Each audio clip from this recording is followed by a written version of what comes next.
Cloud seeding की technology की वजह से हम जहां चाहें आर्टिफिशियली बारिश करवा सकते हैं। कि आखिर बादल होते क्या हैं और ये बनते कैसे हैं? पानी से जब बर्फ बनती है तो इसे फ्रीजिंग कहा जाता है। अगला सवाल ये उठता है कि इन बादलों से बारिश कैसे होती है, आखिर क्या प्रोसेस होता है?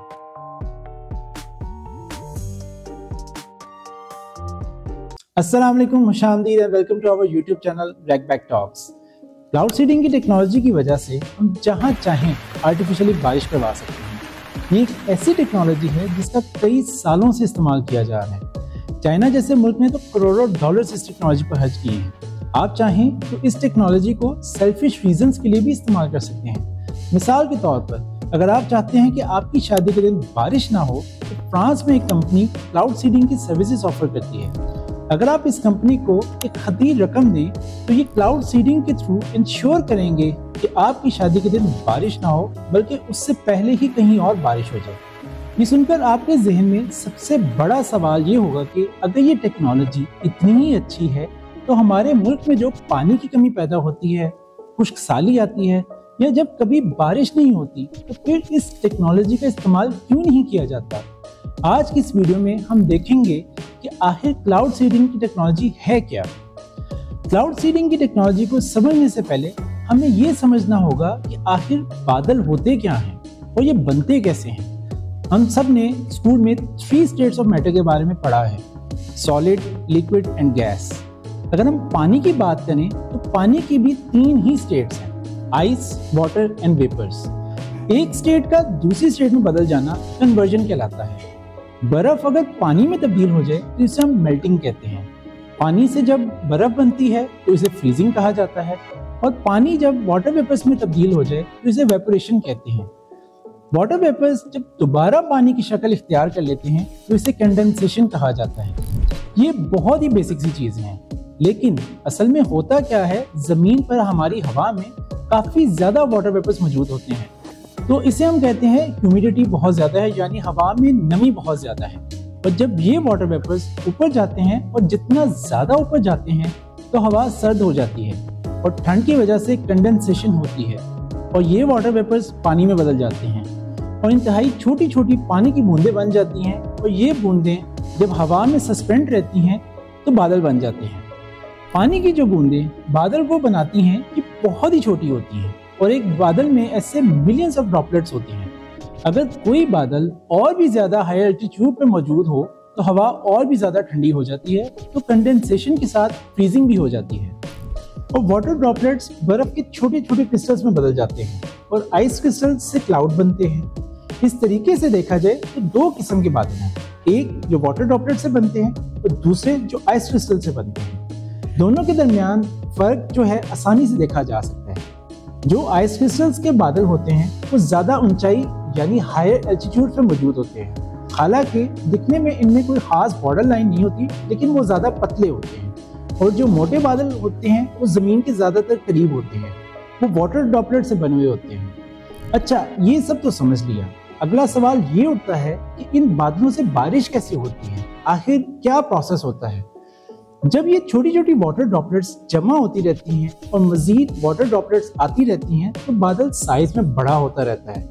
ये छोटी छोटी वाटर ड्रॉपलेट्स एक दूसरे के साथ कोलाइड करती हैं तो एक दूसरे में जाकर मिक्स हो जाती हैं और बड़ी वाटर ड्रॉपलेट्स यानी बूंदें बन जाती हैं। ये बड़ी ड्रॉपलेट्स जब ऊपर जाकर फ्रीज हो जाती हैं और आइस क्रिस्टल्स बनते हैं तो आइस क्रिस्टल्स भी एक दूसरे से कोलाइड करके एक दूसरे में जम हो जाते हैं और बड़े आइस क्रिस्टल्स बन जाते हैं। ये प्रोसेस चलता रहता है और जब तक कि ये आइस क्रिस्टल्स इतने भारी नहीं हो जाते कि अपने वजन की वजह से जमीन पर गिरें। जब ऐसा होता है तो ये आइस क्रिस्टल जमीन पर गिरने लगते हैं और नीचे गिरते वक्त अगर हवा ठंडी होगी तो ये बर्फ की तरह नीचे गिरेंगे और स्नो फॉलिंग कहलाएगी, और अगर हवा गर्म है जमीन पर तो ये पिघल जाएंगे और बारिश कहलाएगी। इस तरह बारिश होती है। अब क्लाउड सीडिंग की बात की जाए तो इस टेक्नोलॉजी की एंट्री कैसे हुई थी? इसका जवाब है बाय चांस, यानी एक एक्सीडेंट की वजह से। ऐसी चीज के लिए इंग्लिश में एक लफ्ज यूज किया जाता है जिसे कहते हैं सेरेंडिपिटी, मतलब ऐसी चीज का बाय चांस होना जिसकी वजह से हमें फायदा हो।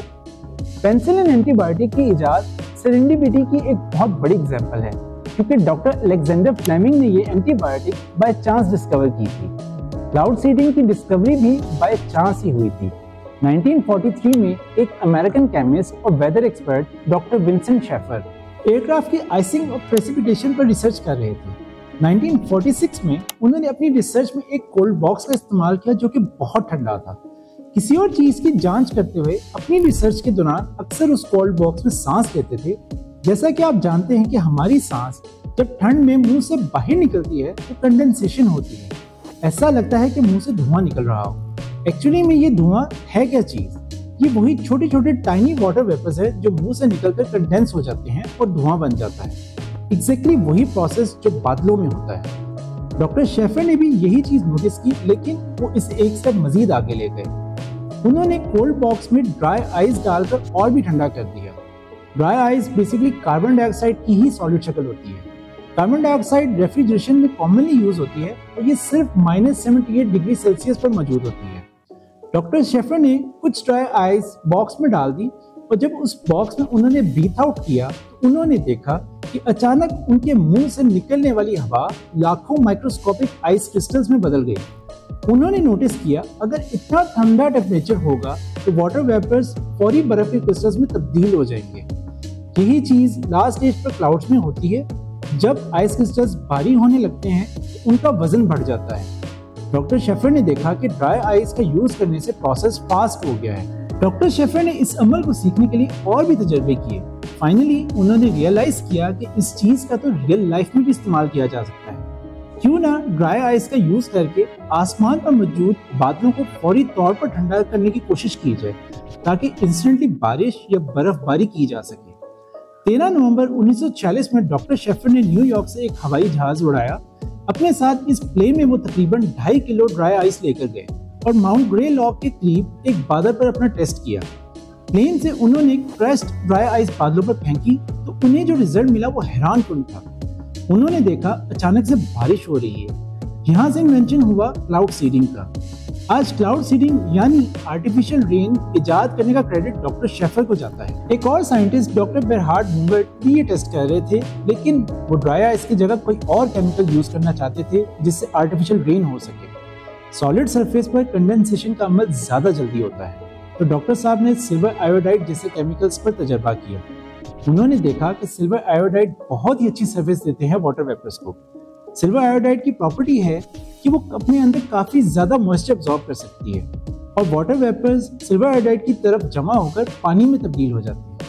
हम सिल्वर आयोडाइड जैसे कई और मटेरियल्स के बारे में जानते हैं जिनकी खास बात ये है वो अपने इर्द गिर्द नमी को जज कर सकते हैं। इन मटेरियल्स को क्लाउड सीड्स कहा जाता है। जैसा कि डॉक्टर शेफर ने बादलों के ऊपर ड्राई आइस फेंकी, वैसे हम इन क्लाउड सीड्स मटेरियल्स को यूज कर सकते हैं बादलों पर फेंकने के लिए, जिससे कंडेंसेशन का प्रोसेस ज्यादा जल्दी हो जाता है और हमें फौरन बारिश मिल जाती है। जैसे ही दुनिया के लोगों और हुकूमतों को इस टेक्नोलॉजी के बारे में पता चला, हर किसी की यही कोशिश थी कि वो इस टेक्नोलॉजी को अपने फायदे के लिए इस्तेमाल कर ले। नवंबर 1955 में थाईलैंड के किंग ने एक थाईलैंड रॉयल में रेन मेकिंग प्रोजेक्ट का आगाज किया। जब खुश्क साली थी और किसान बारिश न होने की वजह से परेशान थे, तब क्लाउड सीडिंग करके बारिश बरसाई जाती थी। कुछ मुल्कों ने बारिश रोकने के लिए भी इस टेक्नोलॉजी का इस्तेमाल किया। चाइना ने बीजिंग ओलंपिक्स 2008 में क्लाउड सीडिंग का यूज किया। वो चाहते थे कि ओपनिंग सेरेमनी के दौरान बारिश ना हो। इसके बाद चाइना ने 2009 में आयोडाइड स्टिक्स का इस्तेमाल किया तो क्लाउड आ रहा था बीजिंग में। उसे काउंटर करने के लिए उन्होंने बीजिंग के एरिया में बर्फबारी करवाई और 3 दिन तक बर्फबारी होती रही और इसके नतीजे में 12 सड़कों को बंद करना पड़ा। और अब चाइना क्लाउड सीडिंग करके यांगजी रिवर को बहाल करना चाहता है, जो कि काफी हद तक श्रिंक हो चुका है। ये है तो बहुत मुश्किल काम, क्योंकि ये रिवर बहुत बड़ी है, लेकिन प्रॉपर प्लानिंग करके इसको रिवाइव किया जा सकता है। अमेरिका में कई स्की रिजॉर्ट्स हैं जो कि एक्चुअली में इस प्रोसेस का इस्तेमाल करते हैं ताकि ज्यादा बर्फबारी हो, क्योंकि स्की रिजॉर्ट्स को चलाने के लिए बर्फ की जरूरत है जिस पर लोग स्की करते हैं। अगर बर्फ नहीं होगी तो ये रिजॉर्ट्स काम नहीं कर सकते। हर टेक्नोलॉजी का कोई ना कोई फायदा और नुकसान जरूर होता है, बट हैरानी की बात यह है कि क्लाउड सीडिंग का कोई भी साइड इफेक्ट या नुकसान नहीं है, क्योंकि इसमें सिर्फ कंडेंसेशन के प्रोसेस को तेज किया जाता है, ना कि बादल बनाए जा रहे हैं। हम एग्जिस्टिंग बादलों को फोर्स कर रहे हैं कि तब भी बारिश हो जाए बाद में होने की बजाय। अगर आप गौर से देखेंगे तो ये शायद इतनी भी यूजफुल टेक्नोलॉजी नहीं है। हम ये तो कंट्रोल कर सकते हैं कि आज की बजाय कल बारिश हो जाए या इस रीजन के बजाय उस रीजन में बारिश हो जाए, लेकिन अगर हवा में वाटर वेपर्स ही मौजूद नहीं होंगे तो बादल नहीं बनेंगे और ना ही बारिश होगी। हम इस टेक्नोलॉजी से वाटर वेपर्स नहीं बना सकते। स्टार्ट में लोगों का एक कंसर्न ये भी था कि सिल्वर आयोडाइड का इस्तेमाल करने से इंसानों या जानवरों को नुकसान पहुंच सकता है, लेकिन बहुत ही थोड़ी मिकदार में सिल्वर आयोडाइड का इस्तेमाल डेंजरस नहीं है और क्लाउड सीडिंग में बहुत ही थोड़ी सी सिल्वर आयोडाइड का इस्तेमाल किया जाता है। इसका सेहत और माहौल पर कोई नेगेटिव असर नहीं पड़ता। हालिया दौर में क्लाउड सीडिंग के लिए एक न्यू टेक्नोलॉजी भी सामने आ रही है। एक टेक्नोलॉजी आई है क्लाउड जैपिंग की। इस मेथड में ड्रोन हवा में जाकर बादलों को इलेक्ट्रिक करंट देते हैं, जिसकी वजह से बादल में मौजूद छोटी छोटी ड्रॉपलेट्स आपस में मिल जाती हैं और बड़ी ड्रॉपलेट्स बन जाती हैं। तो इस वजह से बारिश जल्दी बरस जाती है। इस मेथड का यूज यूएई जैसे मुल्कों में किया जा रहा है और कुछ जगहों पर यह सजेस्ट किया गया है क्लाउड सीडिंग और क्लाउड जैपिंग टेक्नोलॉजी को साथ में इस्तेमाल किया जाए। सिल्वर आयोडाइड और इलेक्ट्रिक करंट का इस्तेमाल करके और भी जल्दी बारिश की जा सकती है। आपकी क्या राय है कि ये टेक्नोलॉजी कितनी मुफीद है? नीचे कमेंट्स में हमें जरूर बताइएगा। उम्मीद है आपको वीडियो पसंद आई होगी।